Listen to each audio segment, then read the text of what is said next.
ਮਾਰਿਆ ਬਰਸ਼ਾ ਤੇ ਅੰਦਰਾਂ ਖਿੱਚ ਲਈਆਂ ਬੱਚੇ ਦੇ ਬਰਕਤ ਦੇ ਅੱਛਾ, ਜਿਹੜਾ ਭਲਵਾਨ ਸੀ। ਜਿਹੜਾ ਭਲਵਾਨ ਸੀ ਅੱਛਾ। ਤੇ ਬੱਚੇ ਦੇ ਮੂੰਹ 'ਚ ਬਰਸ਼ਾ ਪਾ ਕੇ ਓਏ ਹੋਏ। ਉਹ ਵੀ ਖਤਮ ਕਰ ਦਿੱਤਾ। ਅੱਛਾ। ਇੱਕ ਬੱਚੀ ਲਾਗੇ ਲੁਕੀ ਹੋਈ ਸੀ, ਦੂਈ ਝਾੜੀ ਜਿਹੀ ਦੇ ਵਿੱਚ ਛੋਟੀ ਜੀ। ਅੱਛਾ। ਉਹ ਬੱਚੀ ਕਹਿਣ ਲੱਗੀ, ਨਾਲੇ ਉੱਠ ਕੇ ਭੱਜੀ। ਉਹ ਡਰ ਗਈ ਨਾ ਵਿਚਾਰੀ ਦੇਖ ਕੇ। ਉਹ ਡਰ ਗਈ ਵੀ ਨਾਲੇ ਉੱਠ ਕੇ ਭੱਜੀ ਤੇ ਨਾਲੇ ਕਹਿਣ ਲੱਗੀ, ਮੈਂ ਦੱਸੂਗੀ ਵੀ ਬਾਈਏ ਨੂੰ ਅੰਬਰਸਰੀਏ ਨੇ ਮਾਰਿਆ। ਅੰਬਰਸਰੀਆ ਸੀ ਉਹ ਬਾਹਮਣ ਤੇ ਉਹ ਉਸਨੇ ਭੱਜ ਕੇ ਉਹ ਬੱਚੀ ਮਾਰ ਦਿੱਤੀ। ਬਾਹਰ ਕੈਂਪ 'ਚੋਂ ਬੰਦੇ ਨੂੰ ਨਿਕਲ ਨਹੀਂ ਦਿੰਦੀ ਵੀ ਪਾਣੀ ਨਾ ਪੀਓ ਮਰ ਜਾਓਗੇ, ਪਾਣੀ ਨਾ ਪੀਓ ਮਰ ਜਾਵਾਂਗੇ। 3 ਦਿਨ ਦਾ ਫਾਕਾ ਅਸਾਂ ਵੇਖਿਆ। ਅੱਜ ਅਸੀਂ ਤੁਹਾਡੀ ਇੱਕ ਐਸੇ ਬਜ਼ੁਰਗਾਂ ਦੇ ਨਾਲ ਮੁਲਾਕਾਤ ਕਰਵਾ ਰਹੇ ਹਾਂ ਜਿਹੜੇ ਹਿੰਦੁਸਤਾਨ ਦੇ ਵਿੱਚੋਂ ਆਪਣਾ ਉੱਠ ਕੇ ਆਏ ਆ ਔਰ ਕਬੀਰ ਵਾਲੇ ਦੇ ਲਾਗੇ ਇੱਕ ਪਿੰਡ ਆ 13 ਚੱਕ ਉੱਥੋਂ ਉੱਠ ਕੇ ਆਏ, ਉੱਥੇ ਆ ਕੇ ਬੈਠੇ ਆ। ਅਸੀਂ ਤੁਹਾਡੀ ਅੱਜ ਮੁਲਾਕਾਤ ਕਰਵਾਉਂਦੇ ਹਾਂ, ਗੱਲਾਂ ਕਰਦੇ ਹਾਂ ਬਾਬੇ ਹੁਣਾਂ ਨਾਲ ਕਿ ਕਿਸ ਤਰ੍ਹਾਂ ਇਹਨਾਂ ਦੇ ਨਾਲ ਮਾਮਲਾਤ ਪੇਸ਼ ਆਏ, ਕੀ ਤੰਗੀਆਂ ਤਕਲੀਫਾਂ ਝੱਲ ਕੇ ਇਹ ਪਾਕਿਸਤਾਨ ਦੇ ਵਿੱਚ ਆਏ ਆ, ਕੀ ਕੁਰਬਾਨੀਆਂ ਦੇ ਕੇ ਪਾਕਿਸਤਾਨ ਬਣਿਆ ਉਹਦੇ ਵਿੱਚ ਆਏ ਆ। ਬਾਬਾ ਜੀ ਆਪਣਾ ਨਾਮ ਦੱਸੋ, ਕੀ ਹੈ ਤੁਹਾਡਾ? ਬਸ਼ੀਰ ਅਹਿਮਦ। ਤੁਹਾਡੇ ਵਾਲਦ ਸਾਹਿਬ ਦਾ ਕੀ ਨਾਮ ਹੈ? ਮੌਲਾ ਬਖਸ਼। ਠੀਕ ਹੈ ਜੀ। ਕਿਹੜੀ ਕੌਮ ਹੈ ਤੁਹਾਡੀ? ਗੁੱਜਰ ਬਿਰਾਦਰੀ। ਥੋੜਾ ਉੱਚੀ ਬੋਲੋ। ਗੁੱਜਰ। ਗੋਤ ਕੀ ਹੈ ਤੁਹਾਡੀ? ਸ਼ੋਲੇ।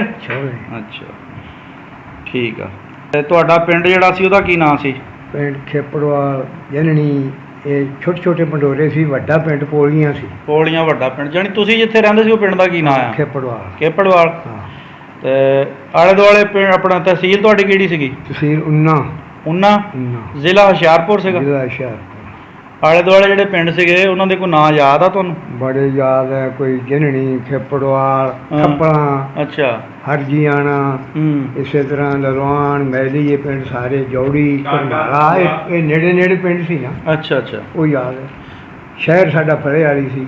ਠੀਕ ਹੈ। ਉਮਰ ਕਿੰਨੀ ਸੀ ਤੁਹਾਡੀ ਜਦੋਂ ਉੱਥੋਂ ਉੱਠ ਕੇ ਆਏ? ਤਕਰੀਬਨ 10-11 ਸਾਲ ਦੇ ਸੀ। 10-11 ਸਾਲ ਦੇ। ਫਿਰ ਤਾਂ ਕਾਫੀ ਗੱਲਾਂ ਯਾਦ ਹੋਣੀਆਂ ਤੁਹਾਨੂੰ। ਬਸ ਉਹ ਐਡੇ ਅਜੇ ਪੜ੍ਹੀਆਂ ਪੰਚਾਇਤਾਂ 'ਚ ਨਾ ਜਾਂਦੇ। ਨਿਆਣੇ ਦਾ ਕੀ ਪੜ੍ਹਿਆ ਪੰਚਾਇਤਾਂ ਜਾਣਾ, ਲੇਕਿਨ ਫਿਰ ਵੀ ਇੱਕ ਆਪਣਾ ਸਾਨਹਾ ਹੀ ਐਡਾ ਹੋਇਆ ਕਿ ਗੱਲਾਂ ਬਾਤਾਂ ਬੰਦੇ ਨੂੰ ਯਾਦ ਰਹਿ ਜਾਂਦੀਆਂ। ਇਨਕਲਾਬ ਹੋਇਆ ਹੈ ਨਾ ਈਦ ਵਾਲੇ ਦਿਨ, ਉਹ ਜਿਹੜੀ ਇਹ ਗੁਜਰਾਂ ਦੀ ਕੰਢੀ ਸੀ ਨਾ, ਇੱਥੇ ਇੱਕ ਅੱਧਾ ਜਾਂ ਥੋੜੇ ਬਹੁਤੇ ਸਿੱਖ ਨੇ ਸੀ ਇੱਥੇ ਕੁਝ ਕਰ ਸਕਦੇ, ਡਰਦੇ ਸੀ। ਅੱਛਾ। ਸਿੱਖ ਸਾਡੇ ਇਲਾਕੇ 'ਚ ਹੈ ਹੀ ਨਾ ਸੀ। ਤੁਹਾਡੇ ਇਲਾਕੇ ਸਿੱਖ ਨਹੀਂ ਸੀਗੇ? ਸਿੱਖ ਥੱਲੇ ਸੀ ਦੁਆਬੇ ਦੇ ਵਿੱਚ।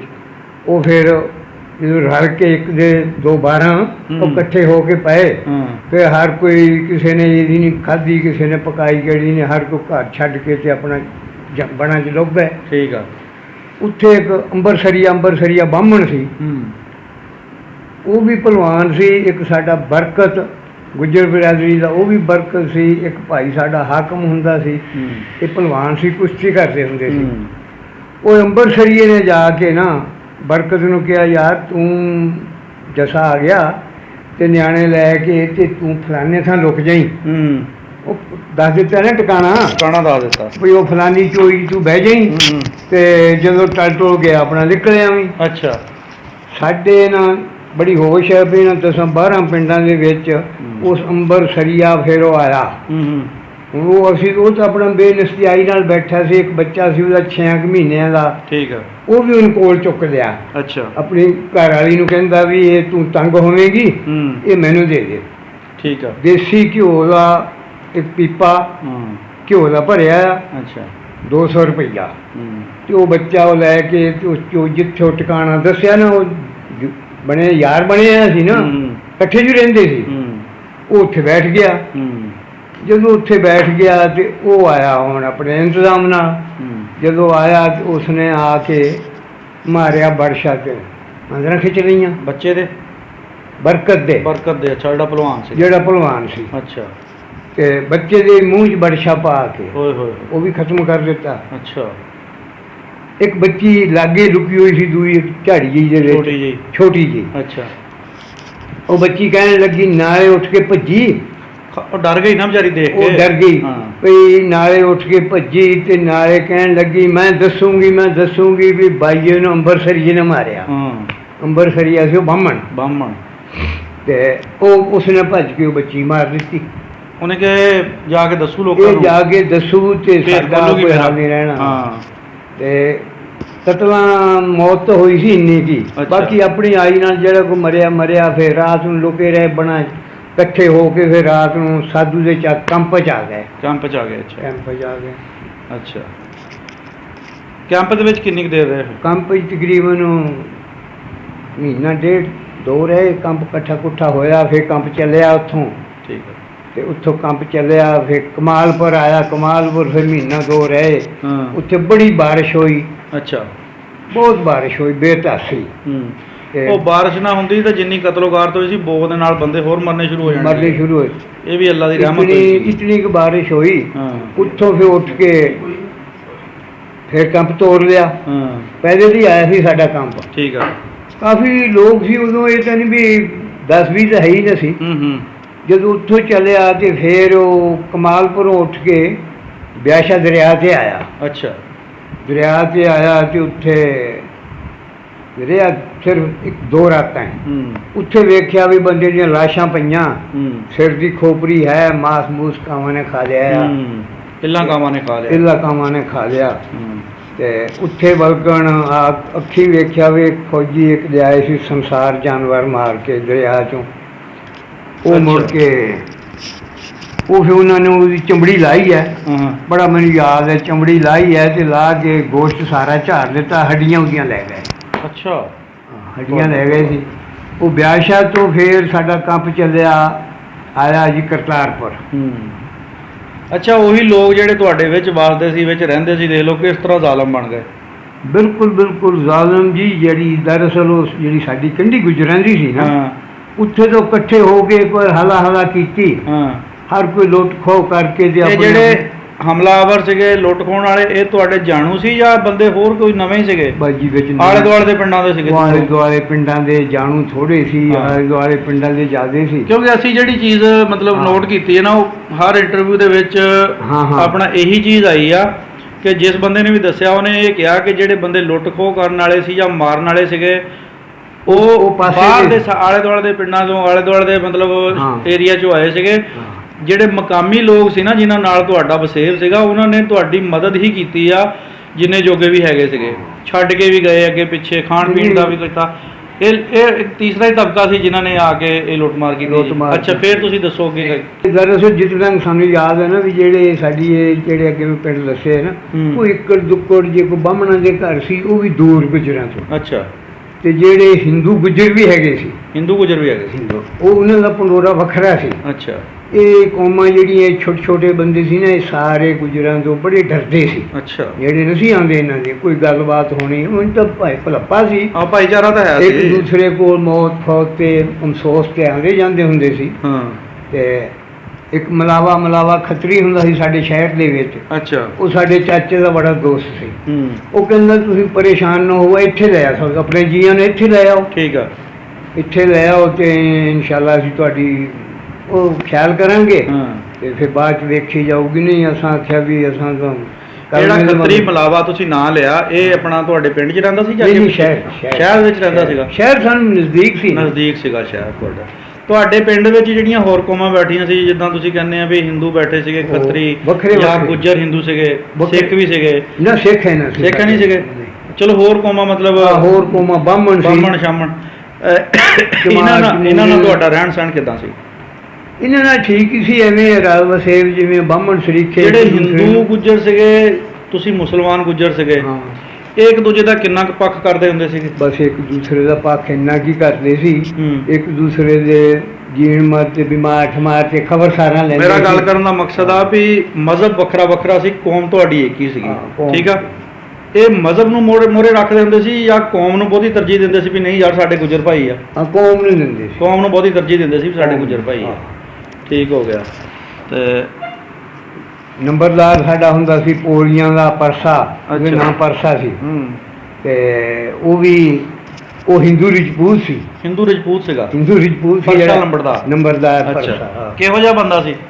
ਬੜਾ ਗੋਰਾ ਨਿਸ਼ੋਤ ਬਧਰੇ ਜੇ ਕਰਦਾ ਸੀ। ਅੱਛਾ, ਬਹੁਤ ਉੱਚਾ ਲੰਮਾ। ਨਹੀਂ, ਉਹਦਾ ਚਲੋ ਸੋਹਣਾ ਹੋਊਗਾ, ਯਾਨੀ ਕਿ ਉਹਦਾ ਸੁਭਾਅ ਕਿਦਾਂ ਦਾ ਸੀਗਾ? ਅੱਛਾ ਸੀ, ਬੰਦਿਆਂ ਦੂਜਿਆਂ ਨਾਲ ਉਹਦਾ ਸੁਭਾਅ ਚੰਗਾ ਸੀਗਾ? ਬਹੁਤ ਅੱਛਾ। ਅੱਛਾ, ਬਹੁਤ ਅੱਛਾ ਸੁਭਾਅ ਵਰਤਦੇ ਸੀ।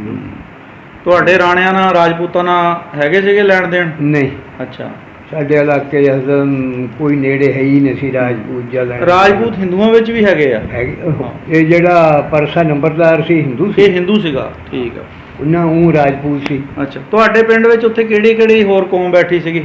ਕੋਈ ਕੌਮ ਨਹੀਂ ਸੀ, ਸਾਰੇ ਗੁੱਜਰ ਹੀ ਸੀਗੇ? ਸਭ ਗੁੱਜਰ ਹੀ ਸੀ। ਅੱਛਾ। ਇਹ ਜਿਹੜੇ ਛੋਟੇ ਛੋਟੇ ਪਿੰਡ ਸੀ ਨਾ, ਹਾਂ, ਇਹ ਸਭ ਗੁੱਜਰਾਂ ਦੇ। ਚਮਾਰਾਂ ਦੀ ਚਮਾਲੀ ਉਹ ਵੀ ਵੱਖਰੀ, ਉਹ ਵੀ ਵੱਖਰੀ। ਜੇ ਬਾਹਮਣਾਂ ਦੇ ਘਰ ਹੈ ਕੋਈ ਉਹ ਵੀ ਵੱਖਰੇ। ਪਹਾੜੀ ਇਲਾਕਾ ਸੀ ਨਾ, ਤੁਹਾਨੂੰ ਦੱਸਿਆ ਸਬਜ਼ ਪਹਾੜ ਸੀ ਸਾਡਾ। ਸਬਜ਼ ਪਹਾੜ, ਠੀਕ ਆ। ਸਾਨੂੰ ਤਾਂ ਜਿਹੜੀ ਉਹ ਉੱਥੋਂ ਦੀ ਕਹਿੰਦੇ ਮੱਕੀ ਬੜੀ ਮਸ਼ਹੂਰ ਸੀ। ਮੱਕੀ ਛੱਡ ਕੇ ਸਾਨੂੰ ਅੱਜ ਵੀ ਹੋਫਰੇ ਉੱਠਦੇ ਵੇ, ਸਾਨੂੰ ਉੱਥੇ ਘਰ ਦੇ ਵਿੱਚ ਚੰਗੇ ਆ ਇੱਥੋਂ ਨਾਲੋਂ। ਇੱਥੇ ਨਾਲੋਂ ਚੰਗੇ ਆ, ਗੱਲ ਤਾਂ ਸੱਚੀ ਹੈ, ਹਕੀਕਤ ਹੈ। ਬਾਰਸ਼ੀ ਇਲਾਕੇ ਸੀ ਸਾਡੇ, ਤੇ ਮੱਕੀਆਂ ਇੰਜ ਹੋ ਜਾਣੀਆਂ ਬੇਧਾਸੀਆਂ। ਬਿਲਕੁਲ। ਹਾਂਜੀ, 6 ਮਹੀਨੇ ਮੱਕੀ ਖਾਣੀ, 6 ਮਹੀਨੇ ਕਣਕ ਖਾਣੀ। ਹਾਂਜੀ, ਉਹ ਕਿਸੇ ਚੀਜ਼ ਦੀ ਜੜ ਥੋੜ ਨਹੀਂ ਸੀ। ਇਦਾਂ ਹੀ ਹੈ ਜੀ। ਨਾ ਸਾਨੂੰ ਬਾਲਣ ਦੀ ਪਰਵਾਹ, ਨਾ ਸਾਨੂੰ ਭੱਠਿਆਂ ਦੀ ਪਰਵਾਹ, ਨਾ ਸੁੱਕੇ ਦੀ ਨਾ ਗਿੱਲੇ ਦੀ। ਸਹੀ ਗੱਲ। ਮਾਲ 12 ਮਹੀਨੇ 22 ਦਿਨ ਬਾਹਰ ਚਰਨਾ। ਖੁਸ਼ਹਾਲੀ ਸੀਗੀ। ਖੁਸ਼ਹਾਲੀ, ਖੁਸ਼ਹਾਲੀ। ਇਲਾਕੇ ਬੜੇ ਤਸਵੀਰਾਂ ਦੇਖੀ ਦੀਆਂ, ਬੜੇ ਸੋਹਣੇ ਇਲਾਕੇ ਆ। ਉਹ ਪਹਾੜੀ ਵੀ ਸੀ ਨਾ ਸਾਡੇ, ਉਹ ਇੱਕ ਕਿਸਮ ਦੀ ਸਬਜ਼ ਪਹਾੜੀ ਸੀ। ਸਬਜ਼ ਪਹਾੜੀ ਸੀ। ਤੇ ਸਾਨੂੰ ਇੱਥੇ ਮਰੱਬੇ ਵਾਹ ਜਾਂ ਟਰੈਕਟਰ ਲਾਓ ਨਾ, ਵੀ ਸਾਨੂੰ ਉਹ ਵਕਤ ਯਾਦ ਆਉਂਦਾ। ਉਹ ਕਹਿੰਦੇ ਵੀ ਉਹ ਚੰਗਾ ਸੀ, ਉਹ ਚੰਗਾ ਸੀਗਾ, ਉਹ ਚੰਗਾ ਹੈ। ਇੱਥੇ ਪਾਕਿਸਤਾਨ ਦੇ ਵਿੱਚ ਜਿਹੜੇ ਤੁਸੀਂ ਆ ਕੇ ਬੈਠੇ ਆ, ਉਹ ਹੈਗਾ 13 ਚੱਕ ਕਬੀਰ ਵਾਲੇ ਦੇ ਕੋਲ ਆ। ਕਬੀਰ ਵਾਲੇ ਦੀ ਇਹ ਤਹਿਸੀਲ ਆ, ਕਬੀਰ ਵਾਲਾ ਤਹਿਸੀਲ। ਜ਼ਿਲ੍ਹਾ ਕਿਹੜਾ ਹੈ ਤੁਹਾਡਾ? ਖਾਨੇਵਾਲ ਹੁਣ ਬਣ ਗਿਆ, ਅੱਗੇ ਮੁਲਤਾਨ ਸੀ। ਖਾਨੇਵਾਲ ਬਣ ਗਿਆ, ਹੁਣ ਅੱਗੇ ਮੁਲਤਾਨ ਸੀਗਾ। ਇੱਥੇ ਕਿਹੜੀ ਕਿਹੜੀ ਬਰਾਦਰੀਆਂ ਆ ਕੇ ਬੈਠੀਆਂ? ਇੱਥੇ ਤਾਂ ਰਲ ਮੇਲਾ ਹੀ ਹੈ ਜੀ। ਕੰਬੋ ਵੀ ਹੈ, ਰਾਜਪੂਤ, ਚੌਹਾਨ। ਅੱਛਾ। ਤੇ ਹਰ ਇੱਕ ਵਿੱਚੇ ਲੋਕਲ, ਵਿੱਚੇ ਮਹਾਜਰ ਇਕੱਠੇ ਬੈਠੇ ਹਨ ਇੱਥੇ। ਤਾਂ ਜ਼ਿਆਦਾ ਕਿਹੜੇ ਲੋਕ ਬੈਠੇ? ਗਿਣੀਆਂ ਹੀ ਨਹੀਂ ਜਾਂਦੀਆਂ। ਇਹ ਜਿਹੜੇ ਚੱਕ ਕੇ ਆਪਣਾ, ਇਹ ਸਾਡੇ ਰਾਖ ਦੇ ਵੱਜਦੇ ਸੀ 20 ਚੱਕ। 20 ਚੱਕ। ਇਹ 14 ਕੁ ਸਾਲ ਪਹਿਲੇ ਸੁਣਿਆ ਉਹਨਾਂ ਵੱਡਿਆਂ ਬੰਦਿਆਂ ਕੋਲੋਂ ਆ ਕੇ ਵੀ 14 ਕੁ ਸਾਲ ਪਹਿਲੇ ਆਬਾਦ ਹੋਈ ਹੈ, ਅਲਾਮੀ ਹੋਈ ਹੈ। ਤੇ ਇੱਥੇ ਇਹਨਾਂ ਚੱਕਾਂ 'ਚ ਤਕਰੀਬਨ ਰਾਜਪੂਤ ਕੌਮ ਤੇ ਰਾਈ ਮਿਸੇ ਤੇ ਸੇਜੀ ਜਿਵੇਂ ਵੀ ਹੈ। ਅੱਛਾ, ਗੋਤਾਂ ਨਹੀਂ ਪਤਾ ਕਿਹੜੇ ਕਿਹੜੇ ਰਾਈ ਕਿਹੜੀ ਗੋਤ ਦੇ ਬੈਠੇ? ਰਾਜਪੂਤ ਤਾਂ ਤੁਸੀਂ ਦੱਸਿਆ ਵੀ ਚੌਹਾਨ ਬੈਠੇ ਆ। ਚੌਹਾਨ ਵੀ ਬੈਠੇ ਆ। ਤੁਹਾਡੇ ਪਿੰਡ 'ਚ ਕਿਹੜੀ ਕਿਹੜੀ ਗੋਤ ਦੇ ਗੁੱਜਰ ਸੀਗੇ? ਸਾਡੇ ਪਿੰਡ ਇੱਥੇ 13 ਜੀ। ਨਹੀਂ, ਉੱਥੇ ਤਾਂ 2-3 ਗੋਤ ਹੈਗੇ ਸੀ। ਕੋਈ ਬਾਜ਼ਾਰ ਸੀ, ਕੋਈ ਸ਼ੌਲੇ ਸੀ, ਤੇ ਕੋਈ ਚੇਚੀ ਸੀ। ਚੇਚੀ ਵੀ ਸੀਗੇ? ਚੇਚੀ ਵੀ ਸੀਗੇ, ਠੀਕ ਆ। ਯਾਨੀ ਤੁਹਾਡੇ ਚੌਹਾਨ ਵੀ ਹੈਗੇ? ਚੌਹਾਨ ਵੀ ਹੈਗੇ ਸੀ। ਗੁੱਜਰਾਂ ਵਿੱਚ ਚੌਹਾਨ? ਗੁੱਜਰਾਂ ਵਿੱਚ, ਰਾਣਿਆਂ ਵਿੱਚ ਵੀ ਚੌਹਾਨ ਹੈਗੇ, ਗੁੱਜਰਾਂ ਵਿੱਚ ਵੀ ਹੈਗੇ। ਠੀਕ ਆ। ਉੱਥੋਂ ਦੇ ਲੋਕ ਚੰਗੇ ਸੀਗੇ ਦਾ ਮਤਲਬ, ਜਦੋਂ ਉੱਥੇ ਤੁਸੀਂ ਰਹਿੰਦੇ ਸੀਗੇ? ਬਿਲਕੁਲ ਬਿਲਕੁਲ ਚੰਗੇ। ਗਮੀਆਂ ਖੁਸ਼ੀਆਂ ਸਾਂਝੀਆਂ ਸੀਗੀਆਂ? ਸਾਂਝੀਆਂ। ਇੱਜ਼ਤਾਂ ਦੇ ਰਾਖੇ ਸੀਗੇ? ਬਿਲਕੁਲ। ਇੱਜ਼ਤਾਂ ਵਾਲੀ ਤਾਂ ਸੁਣੀ ਇੱਥੇ ਹੀ ਆ ਕੇ ਰੌਲੇ ਗੋਲੇ। ਹਾਂਜੀ, ਇਹ ਫਿਰ ਜਿੱਦਾਂ ਜਿੱਦਾਂ ਹੈ ਹੀ ਨਹੀਂ ਸੀ। ਇਹ ਕਰਤਾਰਪੁਰ ਆਇਆ ਨਾ, ਉਦੋਂ ਸਿੱਖਾਂ ਨੇ ਖੂਹਾਂ ਦੇ ਵਿੱਚ ਜ਼ਹਿਰ ਸੁੱਟੀ ਹੋਈ ਸੀ। ਅੱਛਾ।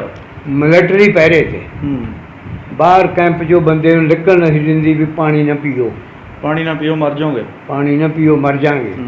3-3 ਦਿਨ ਦਾ ਫਾਕਾ ਅਸਾਂ ਵੇਖਿਆ। ਅੱਛਾ। ਇਹਨ ਡੰਗ ਰੋਟੀ ਨਹੀਂ ਪੱਕੀ, ਰਾਸ਼ਨ ਮਿਲਿਆ ਨਹੀਂ, ਖਾਣੀ ਪਿਛਾਂ ਤਾਂ ਖੋ ਖਾ ਲਿਆ ਸੀ ਨਾ ਸਾਰਾ ਕੁਝ।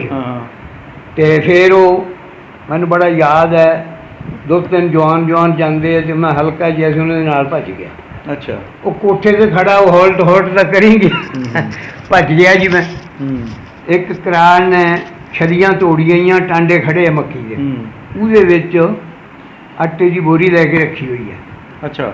ਉਹ ਤੱਕੜੀ ਦੀ ਡੰਡੀ ਛੋਟੀ ਜਿਹੀ, ਮੈਂ ਵੀ ਉਹਦੇ ਕੋਲ 4 ਸੇਰ ਆਟਾ, ਉਹ ਆਟਾ ਵੇਚਦਾ ਸੀ। ਅੱਛਾ। 4 ਸੇਰ ਆਟਾ ਮੈਂ ਵੀ ਲੈ ਕੇ ਆਇਆ ਸੀ। ਤੇ ਤੀਸਰੇ ਦਿਨ ਜਾ ਕੇ ਮਾਂ ਨੂੰ ਆਖਿਆ ਤਾਂ ਹਮਕਾ ਕੇ 2 ਕਿਤੇ ਢੇਡੇ 'ਚ ਪਾਓ, ਮਰੀ ਜਿੱਥੇ ਚਾਹ ਜੀ। ਤੀਸਰੇ ਦਿਨ ਅਸੀਂ ਰੋਟੀ ਖਾਧੀ ਸੀ। ਬੜੀਆਂ ਬੜੀਆਂ ਮੁਸ਼ਕਲਾਂ ਸਾਹਮਣੇ ਆਈਆਂ। ਕਰਤਾਰਪੁਰੋਂ ਫਿਰ ਉੱਥੋਂ ਤੋਰੇ ਨਹੀਂ, ਫਿਰ ਟਰੱਕਾਂ ਚੜ੍ਹੇ ਸੀ। ਟਰੱਕਾਂ ਚਾੜ ਕੇ ਲਾਹੌਰ ਬਾਟਨ ਸਕੂਲ ਆ ਗਏ। ਜੀ, ਨੇਰੀ ਵੀ ਬਹੁਤ ਪਈ, ਬੜੀ ਗੰਦ ਵੀ ਮਚਿਆ ਸੀ। ਤੇ ਬਾਟਨ ਸਕੂਲੋਂ। ਅੱਛਾ, ਬਾਟਨ ਤਾਂ ਬਾਅਦ 'ਚ ਪਹੁੰਚਦੇ ਆਪਾਂ, ਪਹਿਲੇ ਇਹ ਦੱਸੋ ਕਿ ਉੱਥੇ ਕੈਂਪ ਤੱਕ ਪਹੁੰਚਦਿਆਂ ਹੋਇਆਂ ਰਾਹ ਦੇ ਵਿੱਚ ਕਤਲੋਗਾਰਤ ਕਿਸ ਹੱਦ ਤੱਕ ਦੇਖੀ ਤੁਸੀਂ? ਨਹੀਂ ਦੇਖੀ। ਨਹੀਂ ਦੇਖੀ? ਅੱਛਾ। ਜਿਹੜੀ ਹੋ ਗਈ ਜਾਂ ਕੋਈ ਪਿੱਛੇ ਹੋ ਗਈ, ਜਾਂ ਜਿਹੜੇ ਰਾਸਤੇ ਜਾਣੀ ਤੁਸੀਂ ਆਏ ਉਸ ਰਾਸਤੇ 'ਚ ਤੁਹਾਨੂੰ ਨਹੀਂ ਦੇਖੀ? ਵੈਸੇ ਹੋਈ ਤਾਂ ਬਹੁਤ ਆ। ਹੋਈ ਬਹੁਤ ਹੈ। ਹੋਈ ਤਾਂ ਬਹੁਤ। ਜਿਹੜਾ ਸਾਡਾ ਕੰਮ ਪਾਇਆ ਨਾ, ਇਸ ਦੇ ਵਿੱਚ ਕਤਲੋਗਾਰਤ ਨਹੀਂ ਹੋਈ। ਠੀਕ ਹੈ। ਉਹ ਮਿਲਟਰੀ ਨੇ ਆਪਣਾ ਹਿਫਾਜ਼ਤ 'ਚ ਲੈ ਲਿਆ ਹੋਣਾ ਨਾ। ਕੈਂਪਾਂ ਜਾ ਕੇ ਤਾਂ ਨਹੀਂ ਹੋਈ ਕਤਰੋ ਗਾਰਤ ਤਾਂ ਰਾਸਤਿਆਂ ਵਿੱਚ ਉਹ ਹੋਈ ਤਾਂ ਨਾ। ਰਸਤਿਆਂ 'ਚ ਹੋਈ ਨਾ। ਲੁੱਟ ਖੋਹ ਵੀ ਉੱਥੇ ਹੋਈ ਆ। ਉਦੋਂ ਪਿਛਾਂ ਹੋਈ ਆ, ਕੰਪਾਂ 'ਚ ਆ ਕੇ ਨਹੀਂ ਫਿਰ ਹੋਈ। ਤੁਸੀਂ ਕੋਈ ਵਾਕਿਆ ਸੁਣਾਓ ਉੱਥੇ ਦੇ ਆਪਣੇ ਰਹਿੰਦਿਆਂ ਹੋਇਆਂ, ਕੋਈ ਚੰਗਾ ਵਾਕਿਆ, ਕੋਈ ਭਾਈਚਾਰੇ ਵਾਲਾ ਜਾਂ ਕੋਈ ਹੋਰ ਤਰ੍ਹਾਂ ਦੀ ਗੱਲਬਾਤ ਕੋਈ ਤੁਹਾਨੂੰ ਯਾਦ ਹੋਵੇ ਤਾਂ। ਹੋਰ ਤਰ੍ਹਾਂ ਦੀਆਂ ਗੱਲਾਂ ਬਾਤਾਂ ਕੀ ਆ, ਖੇਡ ਛੱਡੀ ਦਾ ਸੀ, ਹੋਰ ਅਸੀਂ ਕੀ ਕਰਨਾ ਕੀ ਸੀ। ਖੇਡਦੇ ਹੁੰਦੇ ਸੀ? ਬਸ ਆਪਣਾ ਭੱਜ ਪਏ, ਲੁੱਕ ਛਿਪਣ ਖੇਡਿਆ, ਜਾਂ ਰਾਤਾਂ ਨੂੰ ਭੱਜ ਪਏ, ਵਿੱਚੇ ਕੁੜੀਆਂ ਵਿੱਚੇ ਮੁੰਡੇ। ਅੱਛਾ। ਸਾਰੀ ਰਾਤ ਅਸੀਂ ਖੇਡਦੇ ਰਹਿਣਾ। ਹਾਂ ਹਾਂ। ਫਿਰ ਛਲੀਆਂ ਦੀਆਂ ਮੁਹਾਰਿਆਂ 'ਚ ਆ ਕੇ ਲੁਕ ਜਾਣਾ, ਅੱਗੇ ਮੈਂ ਵੜ ਗਿਆ, ਪਿੱਛੇ ਤੂੰ ਹੀ ਵੜ ਗਿਆ, ਪੈਰ ਕੱਢ ਕੇ ਲਾਏ ਹੁੰਦੇ ਸੀ। ਉਹ ਸਾਰੀ ਰਾਤ ਖੇਡਦੇ ਰਹਿੰਦੇ ਸੀ। ਠੀਕ ਆ। ਤੇ ਫਿਰ ਆਪਣੀ ਹੋਸ਼ ਵਿੱਚ ਫਿਰ ਖੇਡਣਾ ਛੱਡ ਗਏ ਸੀ। ਸਾਡੇ ਕੋਲ ਊਠ ਰੱਖੇ ਹੋਏ ਸੀ। ਊਂਠ ਰੱਖੇ ਹੋਏ ਸੀ। ਊਂਠ ਰੱਖੇ ਹੋਏ ਸੀ। ਅੱਛਾ। ਤੇ ਫਿਰ ਕੀ ਉਹ ਬਾਈ ਬਿਜਲੀ ਰੱਖੇ ਸੀਗੇ? ਨਹੀਂ, ਭਾਰ ਢੋਂਦੇ ਸੀ। ਅੱਛਾ, ਭਾਰ ਢੋਂਦੇ ਸੀ। ਟਿੰਡਾਂ ਵਾਲੇ ਖੂਹ ਵੀ ਹੁੰਦੇ ਸੀ। ਟਿੰਡਾਂ ਵਾਲੇ ਖੂਹ ਥੱਲੇ ਦੁਆਬੇ ਹੀ ਸੀ। ਉਹ ਸਾਡਾ ਪਹਾੜੀ ਇਲਾਕਾ ਸੀ ਨਾ, ਖੂਹ ਇਹਨਾਂ ਦੇ ਇਲਾਕੇ 'ਚ ਹੈਗੇ ਸੀ। ਬਰਾਨੀ ਏਰੀਆ ਹੁੰਦਾ, ਉਹਦੇ ਬਾਰਿਸ਼ ਹੋ ਗਈ। ਬਾਰਿਸ਼ ਹੋ ਗਈ, ਸਾਰੀ ਬਰਾਨ ਹੀ ਸੀ, ਹਾਂ। ਸਭ ਬਰਾਨ ਸੀ। ਇਹ ਬਰਾਨੀ ਏਰੀਏ ਦੀ ਆਪਣਾ ਜਿਹੜੀ ਕੋਈ ਵੀ ਫਸਲ ਆ ਨਾ, ਹਾਂ, ਉਹ ਵੈਸੇ ਹੀ ਵੱਖਰੀ ਹੁੰਦੀ ਆ। ਜ਼ਾਇਕੇਦਾਰ ਵੀ ਜ਼ਾਇਕੇਦਾਰ ਹੁੰਦੀ ਆ ਕਿ ਕੁਦਰਤੀ ਟੇਸਟ ਹੁੰਦਾ ਉਹਦੇ ਵਿੱਚ ਦੂਜੀਆਂ ਨਾਲੋਂ ਜ਼ਿਆਦਾ। ਹਾਂਜੀ। ਨਾਲੇ ਉਦੋਂ ਤਾਂ ਆਰਗੈਨਿਕ ਹੁੰਦੀ ਸੀ ਹਰ ਚੀਜ਼, ਉਦੋਂ ਕਿਹੜਾ ਕੋਈ ਆਪਣਾ ਹਾਂ, ਸਪਰੇਆਂ ਜਾਂ ਖਾਦਾਂ ਜਾਂ ਬਿਲਕੁਲ, ਦਵਾਈਆਂ ਵਾਲਾ ਬਿਲਕੁਲ। ਕੰਮ ਤਾਂ ਹੁੰਦਾ ਹੀ ਨਹੀਂ ਸੀ। ਇਹ ਤਾਂ ਹੁਣੇ ਜ਼ਹਿਰਾਂ ਆ ਗਈਆਂ, ਜ਼ਹਿਰਾਂ ਤਾਂ ਹੋਣਾ ਹੀ ਇਹ ਆ। ਤੋਂ ਬਗੈਰ ਚੱਲਦਾ ਨਹੀਂ ਹੈਗਾ। ਹੁਣ ਇੱਥੇ ਮੱਕੀ ਦੀ ਰੋਟੀ ਕਿਸੇ ਮਰੇ ਦੀ ਨਹੀਂ ਪੱਕਦੀ। ਲੇਸ ਹੀ ਨਹੀਂ ਹੈਗਾ ਮੱਕੀ ਦੀ ਪੂਰੇ ਰੋਟੀ 'ਚ। ਪੂਰੇ ਤਰ੍ਹਾਂ ਰੋਟੀਆਂ ਹਾਂ। ਪੱਕਦੀਆਂ ਸੀ ਮੱਕੀ ਦੀਆਂ। ਹਾਂ ਦੇ ਵੀ ਉੱਥੋਂ ਹੁਸ਼ਿਆਰਪੁਰ ਵਾਲੀ ਸਾਈਡ ਤੋਂ ਮੱਕੀ ਲੈ ਕੇ ਆਂਦੇ, ਪਹਾੜੂ ਮੱਕੀ। ਹਾਂ, ਪਹਾੜੂ, ਵੀ ਉਹਦਾ ਬੜਾ ਲੇਸ ਆ, ਬੜੀ ਰੋਟੀ ਮਿੱਠੀ ਰੋਟੀ ਬਣਦੀ ਉਹਦੀ। ਬਿਲਕੁਲ। ਸਾਗ ਜਿਹੜਾ ਬਹੁਤ ਵਧੀਆ ਬਣਦਾ ਆ। ਹੁਣ ਤਾਂ ਇੱਥੇ ਸਾਰੀਆਂ ਗੱਲਾਂ ਬਾਤਾਂ ਜਿਹੜੀਆਂ ਉਹ ਖਤਮ ਹੋ ਗਈਆਂ ਆ। ਤੇ ਦਰਅਸਲ ਉਹ ਚੀਜ਼ਾਂ ਰਹੀਆਂ ਹੀ ਨਹੀਂ ਰਹੀਆਂ ਹੈਗੀਆਂ। ਅਸਲ ਚੀਜ਼ ਹਾਂ। ਜਿਹੜੀ ਮੁੱਕ ਹੀ ਗਈ ਉਹ ਆ। ਸਾਡੀਆਂ ਭੈਣਾਂ ਨੇ ਸਾਨੂੰ ਚੱਕਿਆ ਆ ਹੁਣ। ਹਾਂ। ਤੇ ਜੇ ਘਮਾਰਾਂ ਨੇ ਜਾਣਾ ਨਾ ਭਾਂਡੇ ਵੇਚਣ ਹੂੰ। ਜਾਂ ਗੋਲ ਲੈ ਜਾਂਦੇ ਸੀ। ਹੂੰ। ਉਹ ਗੋਲ ਲੈ ਜਾਣਾ ਵੀ ਸਾਨੂੰ ਬੇਰ ਦਿਓ। ਹੂੰ। ਉਹ ਉੱਚ ਨਹੀਂ ਇਵੇਂ ਸੀ, ਹਾਂਜੀ ਹਾਂਜੀ। ਤਕੜਾ ਮਾੜੇ ਦਾ, ਹੂੰ। ਜਿਵੇਂ ਹੁਣ ਦੁਨੀਆ ਹਾਂ। ਇਸੇ ਤਰ੍ਹਾਂ ਹੁੰਦੇ ਸੀ। ਫਿਰ ਜਿਹਨਾਂ ਦੇ ਜੀ 10-10 ਹੈਗੇ ਸੀ, ਉਹਨਾਂ ਨੇ ਬੇਰ ਚੁੱਕ ਕੇ ਟੋਕਰੇ ਭਰ ਲੈਣੇ। ਅੱਛਾ। ਸੇਰ ਗੋਲ ਲੈ ਲੈਣਾ, 2 ਸੇਰ ਬੇਰ ਦੇ ਦੇਣੇ। ਜਿੰਸ ਦੇ ਬਦਲੇ ਜਿੰਸ ਮਿਲਦੀ ਹੁੰਦੀ ਸੀ ਉਦੋਂ। ਉਹ ਜੇ ਖੋਤਾ ਖਾਤਾ ਹਿੰਗਣਾ ਨਾ, ਹਾਂਜੀ। ਉਹ ਸਾਡੀਆਂ ਭੈਣਾਂ ਨੇ ਕਹਿਣਾ ਸੀ, ਥੁੱਕ ਦੇ ਦੰਦ ਪੁੱਠੇ ਜੰਮਣਗੇ। ਇੱਥੇ ਉਹ ਰੋਟੀਆਂ ਖੋਤੇ ਪਕਾਉਂਦੇ। ਉਹ ਸਾਰਾ ਹੇਠਲੇ ਉੱਪਰ ਆਈ ਹੈ ਜੀ। ਹੇਠਲੇ ਉੱਪਰ ਆਈ ਹੈ ਕਿ ਨਹੀਂ ਆਈ? ਆਈ ਹੈ ਜੀ, ਆਈ ਹੈ। ਇਹਨਾਂ ਦੇ ਸਾਡੇ ਇਹਨਾਂ ਮੁੰਡਿਆਂ ਦੇ ਜਿੱਦਾਂ ਤੇ ਇਹਨਾਂ ਨੂੰ ਜਲੰਧਰ ਪੈ ਜਾਂਦਾ ਸੀ ਮੇਰਾ ਖਿਆਲ ਹੈ, ਅਸਮਾਨ ਹੋਰਾਂ ਨੂੰ। ਹਾਂ। ਤੇ ਕੁਲੀਆਂ ਪਿੰਡ ਹੁੰਦਾ ਸੀ, ਥੋੜ੍ਹੇ ਜਿਹੇ ਘਰ ਹੁੰਦੇ ਸੀ। ਹੂੰ। ਮੈਂ ਉੱਥੇ ਵੀ 2-3 ਵਾਰ ਜਾਇਆ ਸੀ। ਊਠ ਲੈ ਕੇ ਚਲੇ ਜਾਣਾ ਚਰਾਣ ਚਰੂਣ। ਅੱਛਾ। ਇਹ ਤੁਹਾਡੇ ਉੱਥੇ ਨਾਨਕੇ ਕਿਹੜੇ ਪਿੰਡ 'ਚ ਸੀਗੇ? ਨਾਨਕੇ ਸਾਡੇ ਪਿੰਡ ਲਾਗੇ ਹੀ ਸੀ ਬਿਲਕੁਲ। ਕੀ ਨਾਂ ਸੀ ਪਿੰਡ ਦਾ? ਇਹਨਾਂ ਨੂੰ ਖੂਹ ਵਾਲੇ ਘਰ 2 ਪਿੰਡਾਂ ਦੇ ਸੈਂਟਰ 'ਚ ਬੈਠੇ ਸੀ ਨਾਨਕੇ ਸਾਡੇ। ਅੱਛਾ। ਵੈਸੇ ਪਿਛਲਾ ਪਿੰਡ ਸਾਡੇ ਨਾਨਕੇ ਦਾ ਜੀਣਪੁਰ ਸੀ। ਜੀਣਪੁਰ। ਜੀਣਪੁਰ। ਠੀਕ ਆ। ਇਹ ਤੁਹਾਡੇ ਜਿਹੜੇ ਪਿੰਡ ਵਿੱਚ ਕੋਈ ਚੰਗੇ ਜਿਹੜੇ ਬੰਦੇ ਸਰਬਰਾਹ ਬੰਦੇ ਸੀ, ਉਹਨਾਂ ਦੇ ਲੰਬੜਦਾਰ ਦਾ ਨਾਂ ਤਾਂ ਤੁਸੀਂ ਦੱਸ ਦਿੱਤਾ ਆ। ਇਹਨਾਂ ਤੋਂ ਇਲਾਵਾ ਹੋਰ ਕਿਹੜੇ ਬੰਦੇ ਸੀਗੇ ਸਰਕਟ ਦਾ? ਮਰ ਗਏ। ਸਾਡਾ ਪਿਓ ਸੀ, ਮਰ ਤਾਂ ਚਲੋ ਗਏ ਆ, ਲੇਕਿਨ ਨਾਂ ਤਾਂ ਦਿੰਦਾ ਹੀ ਆ ਨਾ। ਮੌਲਾ ਬਖਸ਼। ਅੱਛਾ, ਮੌਲਾ ਬਖਸ਼। ਇੱਕ ਬਾਬਾ ਨੈਤ ਹੁੰਦਾ ਸੀ ਸਾਡੇ ਪਿੰਡ 'ਚ। ਹਾਂ। ਇਹ ਮੌਲਾ ਬਖਸ਼ ਦੀ ਔਲਾਦ ਕਿੱਥੇ ਬੈਠੀ ਆ ਕੇ? ਉਹ ਅਸੀਂ ਉਹਦੀ ਔਲਾਦ ਹੀ ਹਾਂ। ਅੱਛਾ, ਤੁਸੀਂ ਉਹਦੀ ਔਲਾਦ ਹੋ। ਹਾਂ। ਤੇ ਇੱਕ ਬਾਬਾ ਤੁਲਣ ਹੁੰਦਾ ਸੀ। ਅੱਛਾ। ਉਹ ਜੇ ਪਿੰਡ 'ਚ ਕੋਈ ਵਿਆਹ ਸ਼ਾਦੀ ਹੈ ਹਾਂ। ਜਾਂ ਦਿਨ ਤਰੀਕ ਰੱਖਣੀ ਹੈ ਕਿਸੇ ਨੇ, ਹਾਂ। ਤੇ ਕਹਿਣਾ ਬਈ ਜਦ ਤਈ ਮਹਿਰ ਨੈਤ ਨਹੀਂ, ਮੌਲਾ ਬਖਸ਼ ਨਹੀਂ ਆਉਂਦਾ, ਬਾਬਾ ਤੁਲਣ। ਇਹ 3 ਬੰਦੇ ਬੈਠ ਕੇ ਨਾ, ਸਾਂਝੇ ਬੰਦੇ ਸੀਗੇ ਇਹ। ਸਾਂਝੇ ਬੰਦੇ ਸੀ। ਇਹਨਾਂ ਦੀ ਔਲਾਦ ਕਿੱਥੇ ਆ ਕੇ ਬੈਠੀ ਹੈ? ਜੀ ਇਹਨਾਂ ਦੀ ਔਲਾਦ ਮੋਹਕਮ ਦੇ ਤਾਂ ਖਤਮ ਹੋ ਗਏ ਸੀ। ਅੱਛਾ। ਉਹ ਬਾਬੇ ਨੈਤ ਦਾ ਇੱਕੋ ਹੀ ਮੋਹਕਮ ਸੀ, ਇਹ ਸਮੁੰਦਰੀ ਤੋਂ ਪਰਾਂ ਵਿਚਾਰਾ ਫੌਤ ਹੋ ਗਿਆ ਸੀ। ਅੱਛਾ। ਤੇ ਬਾਬੇ ਦੁੱਲਣ ਹੋਈ ਤਾਂ ਇੱਧਰ ਜਲਣ ਜਾ ਬੈਠੇ ਜੀ। ਉਹ ਤਾਂ ਫਿਰ ਦੁਨੀਆ ਖਿੰਡ ਗਈ ਨਾ। ਹਾਂ, ਖਿੰਡ ਗਈ। ਕੋਈ ਖਿੰਡ ਕਿਤੇ ਗਈ। ਚਲਾ ਗਿਆ, ਕੋਈ ਕਿਤੇ ਚਲਾ ਅਸੀਂ ਗਿਆ। ਜਦੋਂ ਆਏ ਅਸੀਂ ਪਹਿਲੇ 73 ਚੱਕ 'ਚ ਲੈ ਗਿਆ ਸੀ ਇੱਕ ਸਾਨੂੰ। 73 ਸਾਹੀਵਾਲ ਦੇ ਕੋਲ ਜਿਹੜਾ ਉਹ ਆਰਫਾਲ ਦੇ ਕੋਲ, ਆਰਫ ਵਾਲੇ ਦੇ ਕੋਲ 73। ਹਾਂਜੀ ਹਾਂਜੀ। 73 ਰਸੂਲਪੁਰ ਬੰਗਲੇ ਕੋਲ। ਹਾਂ ਹਾਂ ਹਾਂ। ਉੱਥੇ 6 ਮਹੀਨੇ ਉੱਥੇ ਰਹੇ ਹਾਂ। ਅੱਛਾ। ਕਣਕ ਉੱਥੋਂ ਚੱਕੀ। ਫਿਰ ਉਹ ਪੁੜੇ ਤੇ ਪੁੜੀਆਂ ਲਾਹੌਰ ਲੈ ਗਏ ਭਾਈ ਅੱਛਾ। ਫੇਰੂ ਬਾਬੇ ਵਾਲੇ।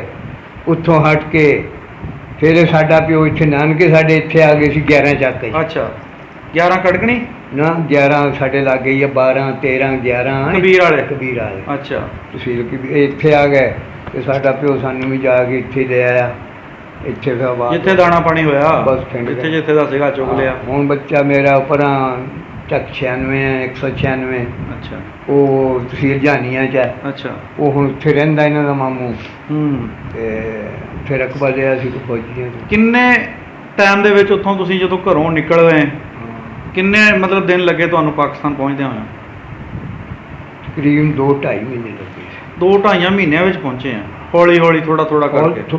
ਜਿੱਥੇ ਤੰਦਰ ਸਾਹਿਬ ਕਰਤਾਰਪੁਰ ਕਈ ਦਿਨ ਬਿਠਾ ਰੱਖਿਆ ਕੰਮ। ਅੱਛਾ। ਨਾ ਕਮਾਲਪੁਰ ਤੇ ਕਰਤਾਰਪੁਰ ਆ ਕੇ ਥੋੜੇ ਦਿਨ ਭਾਇਆ ਸੀ। ਇਸੇ ਤਰ੍ਹਾਂ ਕਾਫੀ ਦਿਨ ਲੱਗੇ ਸੀ। ਅਜੇ ਛੱਲੀਆਂ ਨੂੰ ਦੁੱਧ ਦਾ ਪਿਆ ਸੀ।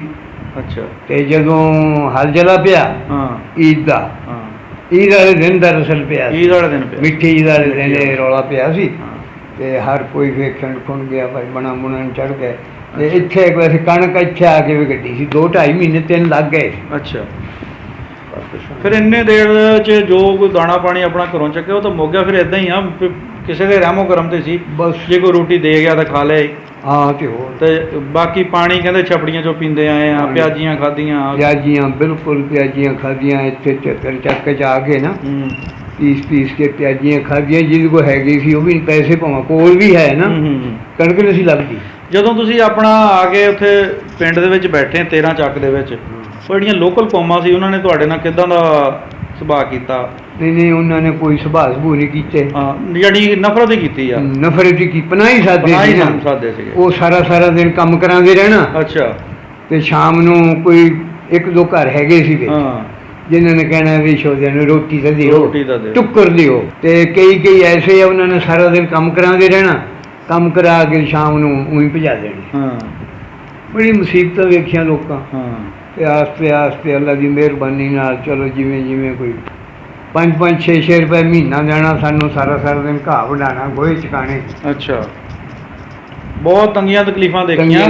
ਉੱਥੋਂ ਦੇ ਜਿਹੜੇ ਰਈਸ ਲੋਕ ਸੀਗੇ, ਖਾਂਦੇ ਪੀਂਦੇ ਘਰਾਂ ਦੇ ਲੋਕ ਸੀ, ਉਹਨਾਂ ਨੇ ਆ ਕੇ ਲੋਕਾਂ ਦੀਆਂ ਮਜ਼ਦੂਰੀਆਂ ਕੀਤੀਆਂ। ਬਹੁਤੀਆਂ ਵਕਤ ਨੇ ਦੇਖ ਲਓ ਕੀ ਕੁਛ ਕਰਾ ਦਿੱਤਾ। ਬਿਲਕੁਲ। ਠੀਕ ਹੈ। ਇਸੇ ਤਰ੍ਹਾਂ ਹੁਣ ਤੁਹਾਡਾ ਇੱਥੇ ਮਤਲਬ ਪਿੰਡ ਵਿੱਚ ਜਿਹਦੇ ਵਿੱਚ ਬੈਠੇ ਆ, ਹੁਣ ਤਾਂ ਠੀਕ ਠਾਕ ਕੰਮਕਾਰ ਹੋਣਾ? ਅਲਹਮਦੁਲਿਲਾ। ਅੱਛਾ। ਜ਼ਿਮੀਂਦਾਰੀ ਕਰਦੇ ਆ? ਬਸ ਜ਼ਿਮੀਂਦਾਰ ਆ, ਕੋਈ ਦਿਹਾੜੀ ਦੱਪਾ ਆਖਰ ਖਿੰਡਰੀ ਜਾਂਦੇ ਆ। ਕੋਈ ਨਹੀਂ ਹੁਣ ਮੌਜੂਦਾ ਦੌਰ ਬਾਈ ਵੀ ਜੀ ਕਰ ਠੇਕਾ ਲੈ ਲਿਆ। ਆਪਣੀ ਥੋੜੀ ਵੀ ਹੈ ਤਾਂ ਵੀ ਠੇਕਾ ਲੈ ਕੇ ਵਾਹੀ ਕਰ ਲਈ। ਠੀਕ ਹੋ ਗਿਆ। ਤੇ ਅਸੀਂ ਹੁਣ ਤੁਹਾਡੇ ਤੋਂ ਐਂਡ ਤੇ ਇਹ ਪੁੱਛਣਾ ਚਾਹੁੰਦੇ ਆ ਕਿ ਤੁਸੀਂ ਤਾਂ ਹੁਣ ਇੱਕ ਕਿਸਮ ਦੇ 2 ਮੁਲਕ ਹੀ ਆ ਦੇਖ ਲਏ, ਇੰਡੀਆ ਚੋਂ ਪਾਕਿਸਤਾਨ ਚ ਆ ਗਏ ਆ। ਇੰਡੀਆ ਤਾਂ ਸਿਆਣੇ ਬੰਦੇ ਘੱਟ ਹੀ ਕਹਿੰਦੇ, ਦੇਸ਼ ਹੀ ਕਹਿੰਦੇ ਵੀ ਸਾਡਾ ਦੇਸ਼। ਹਾਂ ਸਾਡਾ ਦੇਸ਼ ਸੀ। ਸਾਡੇ ਇੱਥੋਂ ਆਏ ਸਾਨੂੰ ਥਾਂ ਨਹੀਂ ਵਾਲ ਦਿੰਦੇ ਬੁੜੇ। ਉਹ ਹਲੇ ਵੀ ਆਪਣਾ ਦੇਸ਼ ਕਹਿੰਦੇ ਆ। ਬੁੜਾ ਸਾਨੂੰ ਬੁੜੇ ਥਾਂ ਨਹੀਂ ਮੱਲਣ ਦਿੰਦੇ। ਆ ਵੀ ਮੱਲ। ਉਹ ਕਹਿੰਦੇ ਕੀ ਕਰਨੇ ਹੋ ਰਹੇ ਤਾਂ ਪਿਛਾ ਮੁੜ ਜਾਣਾ, ਅਸੀਂ ਪਿੱਛੇ ਮੁੜ ਜਾਣਾ। ਯਾਨੀ ਬਹੁਤ ਦੇਰ ਇਹ ਹੀ ਰਿਹਾ ਸੀਗਾ ਕਿ ਅਸੀਂ ਇੱਥੇ ਰਹਿਣਾ ਨਹੀਂ, ਇਸੇ ਤਰ੍ਹਾਂ ਅਸੀਂ ਪਿੱਛੇ ਜਾਣਾ, ਸਾਡਾ ਘਰ-ਬਾਰ ਤਾਂ ਉੱਥੇ ਹੀ ਹੈ, ਸਾਰਾ ਕੁਝ ਛੱਡ ਕੇ ਆਏ। ਤੁਸੀਂ ਕੀ ਪੈਗਾਮ ਦੇਣਾ ਚਾਹੁੰਦੇ ਹੋ ਆਉਣ ਵਾਲੀ ਨਸਲ ਨੂੰ, ਜਾਂ ਉੱਥੇ ਜਿਹੜੇ ਲੋਕ ਤੁਹਾਡਾ ਪ੍ਰੋਗਰਾਮ ਦੇਖ ਰਹੇ ਆ ਉਹਨਾਂ ਨੂੰ ਕੀ ਪੈਗਾਮ ਦੇਣਾ ਚਾਹੁੰਦੇ ਹੋ? ਤੇ ਸਾਡੇ ਹਮ ਸਾਥੀ ਸੀ ਉਹ ਮਰ ਤੋਂ ਖੱਪ ਗਏ। ਨਵੀਂ ਨਸਲ ਦੇ ਨਾਂ ਕੋਈ ਸਾਨੂੰ ਨਾਂ ਯਾਦ ਹੈ ਨਾ, ਕਿੱਸਾ ਕਹਾਣੀ ਇੱਕ ਤਾਂ ਹੋਵੇ ਨਾ ਨਾਂ ਨੂੰ ਯਾਦ। ਨਹੀਂ ਨਾਂ ਨਹੀਂ ਯਾਦ ਸੀ ਓਵਰਆਲ ਮਤਲਬ। ਹਾਂ ਸਾਡਾ ਉੱਥੇ ਅੱਛਾ ਰਸੂਖ ਸੀ। ਸੀਗਾ। ਠੀਕ ਹੈ। ਸਾਡੇ ਨਾਲ ਜੀ ਹੈ ਬਾਬਾ ਜੀ ਨਾਲ ਤਾਂ ਗੱਲਬਾਤ ਸਾਡੀ ਹੋ ਗਈ ਆ ਮਾਸ਼ਾਅੱਲਾ, ਬਹੁਤ ਸੋਹਣੀਆਂ ਗੱਲਾਂ ਦੱਸੀਆਂ। ਹੁਣ ਸਾਡੇ ਨਾਲ ਬਾਬਾ ਜੀ ਦੇ ਦੋਤਾ ਬੈਠੇ ਆ, ਹਾਫਿਜ਼ ਉਸਮਾਨ ਸਾਹਿਬ ਇਹਨਾਂ ਦਾ ਨਾਂ ਆ ਜੀ। ਅਸੀਂ ਇਹਨਾਂ ਕੋਲੋਂ ਪੁੱਛਦੇ ਹਾਂ ਕਿ ਇਹਨਾਂ ਦਾ ਕੀ ਵਿਚਾਰ ਆ, ਇਹ ਕੀ ਚਾਹੁੰਦੇ ਆ ਆਉਣ ਵਾਲੇ ਵਕਤ 'ਚ ਸਾਡੇ ਇੱਕ ਦੂਸਰੇ ਦੇ ਨਾਲ, ਪੰਜਾਬ ਦੇ ਨਾਲ, ਇੰਡੀਆ ਵਾਲੇ ਪੰਜਾਬ ਤੇ ਪਾਕਿਸਤਾਨ ਪੰਜਾਬ ਦੇ ਲੋਕਾਂ ਦਾ ਆਪਸ ਵਿੱਚ ਕੀ ਮਤਲਬ ਆਉਣ ਵਾਲੇ ਵਕਤ 'ਚ ਕਿੰਨਾ ਪ੍ਰੇਮ ਹੋਣਾ ਚਾਹੀਦਾ, ਕੀ ਹਿਸਾਬ ਕਿਤਾਬ ਹੈ ਇਹਨਾਂ ਦਾ ਹੋਣਾ ਚਾਹੀਦਾ? अस्सलाम वालेकुम जी, मेरा नाम मोहम्मद उस्मान है। नाबू ਨਾਲ ਅਕਸਰ ਅਸੀਂ ਗੱਲ ਕਰਦੇ ਰਹਿੰਦੇ ਹਾਂ ਪੰਜਾਬ ਦੇ ਬਾਰੇ 'ਚ, ਪਿਛਲੇ ਇਲਾਕੇ ਦੇ ਬਾਰੇ 'ਚ ਬੜਾ ਇਹਨਾਂ ਕੋਲ ਗੱਲਾਂ ਸੁਣੀ ਦੀਆਂ, ਹਿਸਟਰੀ ਆਪਣੀ ਪਿਛਲੀ ਪੁੱਛਣ ਦੀ ਕੋਸ਼ਿਸ਼ ਕਰੀਦੀ ਹੈ, ਯਾਦ ਕਰੀਦੀ ਹੈ ਕਿ ਲੋਕਾਂ ਨੂੰ ਅਸੀਂ ਆਪਣੇ ਆਉਣ ਵਾਲੀ ਨਸਲ ਨੂੰ ਦੱਸ ਸਕੀਏ ਕਿ ਸਾਡੇ ਬਜ਼ੁਰਗਾਂ ਨੇ ਕਿੰਨੀਆਂ ਮੁਸ਼ਕਲਾਂ ਦੇ ਨਾਲ ਇਹ ਮੁਲਕ ਹਾਸਲ ਕੀਤਾ। ਤੇ ਦੂਸਰਾ ਉਹਨਾਂ ਲੋਕਾਂ ਦੇ ਨਾਲ ਵੀ ਸਾਨੂੰ ਬੜਾ ਪਿਆਰ ਹੈਗਾ, ਸਾਡੀ ਜਗ੍ਹਾ ਦੇ ਨਾਲ। ਅਸੀਂ ਕਿਤੇ ਵੀ ਬੈਠੇ ਹੋਈਏ, ਕਿਤੇ ਵੀ ਕੋਈ ਗੱਲ ਕਰੀਏ, ਸਾਨੂੰ ਆਪਣੇ ਜ਼ਿਲ੍ਹੇ ਦੇ ਨਾਲ, ਆਪਣੀ ਤਹਿਸੀਲ ਦੇ ਨਾਲ, ਆਪਣੇ ਇਲਾਕੇ ਦੇ ਨਾਲ ਪਿਆਰ ਹੀ ਰਹਿੰਦਾ ਹੈ। ਅਸੀਂ ਈਵਨ ਕਿ ਕਦੋਂ ਕਿਸੇ ਦੇ ਨਾਲ ਮਿਲੀਦਾ, ਕੋਈ ਰਿਸ਼ਤੇਦਾਰੀਆਂ ਵੀ ਕਰੀਦੀਆਂ, ਤੇ ਅਸੀਂ ਕੋਸ਼ਿਸ਼ ਇਹ ਕਰੀਦੀ ਹੈ ਕਿ ਸਾਡੇ ਆਪਣੇ ਪਿੱਛੋਂ ਵੀ ਸਾਡੇ ਇਕੱਠੇ ਹੋਣ। ਤੇ ਇਹ ਜਿਹੜੀਆਂ ਸਿਆਸੀ ਮੁਖਾਲਫਤਾਂ, ਸਿਆਸੀ ਜਿਹੜੇ ਕੋ ਇਖਤਲਾਫ ਹੈ ਨੇ, ਇਹਨਾਂ ਨੂੰ ਖਤਮ ਕਰਕੇ ਆਪਸ ਦੇ ਵਿੱਚ ਭਾਈਚਾਰੇ ਨਾਲ ਰਿਹਾ ਜਾਵੇ। ਉਹ ਵੀ ਮੁਸਲਮਾਨ ਸਾਡੇ ਭਾਈ, ਅਸੀਂ ਮੁਸਲਮਾਨ, ਉੱਥੇ ਦੇ ਮੁਸਲਮਾਨ, ਉੱਥੇ ਦੇ ਸਿੱਖ ਜਾਂ ਉੱਥੇ ਦੇ ਹਿੰਦੂ, ਹੈ ਤਾਂ ਇਨਸਾਨ ਹੀ ਹੈ ਨਾ। ਤੇ ਆਪਸ 'ਚ ਭਾਈਚਾਰੇ ਨਾਲ ਰਹਿਣਾ ਚਾਹੀਦਾ ਵਾ। ਤਜਾਰਤ ਹੋਵੇ, ਜ਼ਰਾਤ ਦੇ ਉੱਤੇ ਕੰਮ ਹੋਵੇ, ਉਹ ਲੋਕ ਇੱਧਰ ਆਉਣ, ਅਸੀਂ ਉੱਧਰ ਜਾਈਏ, ਆਸਾਨੀਆਂ ਹੋਣ। ਇਹੀ ਪੈਗਾਮ ਆ ਕਿ ਭਾਈਚਾਰੇ ਨਾਲ ਰਿਹਾ ਜਾਵੇ, ਆਪਸ ਦੇ ਵਿੱਚ ਰਾਬਤੇ ਹੋਣ। ਇਹ ਇਖਤਲਾਫਾਤ ਜਿਹੜੇ ਹੈਗੇ ਨਾ, ਇਹ ਖਤਮ ਹੋਣੇ ਚਾਹੀਦੇ। ਬਿਲਕੁਲ ਜੀ, ਤੁਹਾਡਾ ਮਤਲਬ ਹੈ ਵੀ ਕੋਈ ਵੀ ਚੀਜ਼ ਆ ਉਹ ਪਿਆਰ ਦੇ ਨਾਲ ਮਤਲਬ ਹੱਲ ਹੋ ਜਾਂਦਾ। ਉਹਦਾ ਨਫ਼ਰਤ ਭਾਵੇਂ ਤੁਸੀਂ 100 ਸਾਲ ਕਰ ਲਓ, ਉਹਦਾ ਹੱਲ ਕੋਈ ਨਹੀਂ ਹੁੰਦਾ, ਉਹਦਾ ਰਿਜ਼ਲਟ ਚੰਗਾ ਨਹੀਂ ਨਿਕਲਦਾ। ਨਫ਼ਰਤ ਦੇ ਵਿੱਚ ਆ ਕੇ ਆਪਣੇ ਆਪ ਨੂੰ ਸਾੜਨ ਵਾਲੀ ਗੱਲ ਹੀ ਹੁੰਦੀ ਆ। ਪਿਆਰ ਮੁਹੱਬਤ ਨਾਲ ਦੀ ਚੀਜ਼ ਕੋਈ ਨਹੀਂ। ਤੇ ਅਸੀਂ ਵੀ ਇਹੀ ਚਾਹਾਂਗੇ ਕਿ ਸਾਡੇ ਆਉਣ ਵਾਲੇ ਵਕਤ ਦੇ ਵਿੱਚ, ਚੂੰਕਿ ਆਵਾਮ ਇੱਕ ਦੂਸਰੇ ਨੂੰ ਬਹੁਤ ਚਾਹੁੰਦੀ ਆ, ਤੇ ਸਾਡੇ ਚੈਨਲ ਦਾ ਮਕਸਦ ਵੀ ਇਹੀ ਆ ਕਿ ਅਸੀਂ ਇੱਕ ਦੂਸਰੇ ਨਾਲ ਪਿਆਰ ਮੁਹੱਬਤ ਜਿਹੜੀ ਉਹ ਸਾਂਝ ਉਹਦੀ ਪਾ ਸਕੀਏ। ਠੀਕ ਆ, ਤੇ ਉਮੀਦ ਕਰਦੇ ਹਾਂ ਕਿ ਐਸੇ ਤਰ੍ਹਾਂ ਅਗਰ ਸਿਲਸਿਲਾ ਚੱਲਦਾ ਰਿਹਾ, ਲੋਕਾਂ ਦੀ ਸੋਚ ਬਦਲਦੀ ਰਹੀ, ਤੇ ਉਹ ਦਿਨ ਵੀ ਦੂਰ ਨਹੀਂ ਹੈਗਾ ਜਦੋਂ ਇਹ ਦੀਵਾਰਾਂ ਜਿਹੜੀਆਂ ਬਾਰਡਰ ਦੀਆਂ ਇਹ ਨੀਵੀਆਂ ਹੋ ਜਾਣਗੀਆਂ ਤੇ ਲੋਕ ਇੱਕ ਦੂਸਰੇ ਦਾ ਆਪਣੇ ਘਰਾਂ ਤਰ੍ਹਾਂ ਹੀ ਆਉਣ ਜਾਣ ਲੱਗ ਪੈਣਗੇ। ਉਮੀਦ ਕਰਦੇ ਹਾਂ ਜਨਾਬ ਤੁਹਾਨੂੰ ਸਾਡਾ ਇਹ ਪ੍ਰੋਗਰਾਮ ਬਹੁਤ ਚੰਗਾ ਲੱਗੇਗਾ, ਔਰ ਅਸੀਂ ਆਉਣ ਵਾਲੇ ਵਕਤ ਦੇ ਵਿੱਚ ਵੀ ਇਸੇ ਤਰ੍ਹਾਂ ਹੀ ਬਜ਼ੁਰਗਾਂ ਦੇ ਨਾਲ ਮੁਲਾਕਾਤ ਕਰਕੇ ਜਾਂ ਨਵੀਂ ਨਸਲ ਦੇ ਨਾਲ ਮੁਲਾਕਾਤ ਕਰਕੇ ਉਹਨਾਂ ਨਾਲ ਤੁਹਾਡੇ ਵਿਚਾਰ ਸਾਂਝੇ ਕਰਦੇ ਰਹਾਂਗੇ ਇਨਸ਼ਾ ਅੱਲਾਹ। ਅੱਲਾ ਹਾਫਿਜ਼।